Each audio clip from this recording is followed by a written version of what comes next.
بسم اللہ الرحمن الرحیم۔ السلام علیکم۔ گرین ہارٹ کی طرف سے آپ سب کو خوش آمدید۔ آج کا موضوع ہے نماز فجر کے لیے اٹھنے کی چند اہم تدبیریں۔ حضرت علی کرم اللہ وجہہ سے کسی نے پوچھا، میں بہت کوشش کرتا ہوں کہ صبح نماز پڑھوں مگر اٹھا نہیں جاتا۔ حضرت علی کرم اللہ وجہہ نے فرمایا، یہ نیند کی وجہ نہیں بلکہ تم جو سارا دن گناہ کرتے ہو وہ تمہاری گردن میں توق، ہاتھوں میں ہتھ کڑی اور پاؤں میں بیڑیاں باندھ کر تمہیں اٹھنے نہیں دیتا۔ حضرت علی کرم اللہ وجہہ کے پاس ایک شخص آتا ہے اور عرض کرتا ہے، مجھے رات کو ٹھیک سے نیند نہیں آتی، رات کو سو نہیں پاتا اور جب صبح اٹھتا ہوں تو پورے جسم میں درد رہتا ہے اور وہ درد بڑھتا ہے۔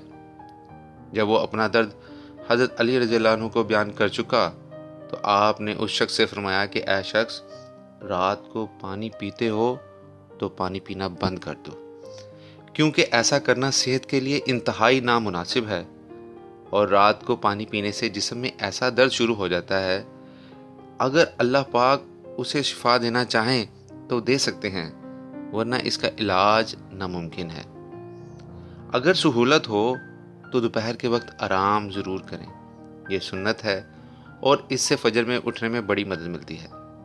رات کا کھانا جلد کھائیں اور کم کھائیں، رات کو پانی نہ پئیں اور اگر شدید ضرورت ہو تو کم سے کم پئیں۔ رات کو جلد سو جائیں، رات کو سونے کے مسنون اعمال کر کے سوئیں، کسی سے صبح اٹھانے کے لیے کہہ کر سوئیں، الارم لگا کر سوئیں اور الارم کو اتنا دور رکھیں کہ اسے بند کرنے کے لیے چل کر جانا پڑے۔ جیسے ہی آنکھ کھلے تو دونوں ہاتھوں سے چہروں کو دیر تک اچھی طرح ملیں، یہ عمل موافق سنت ہے۔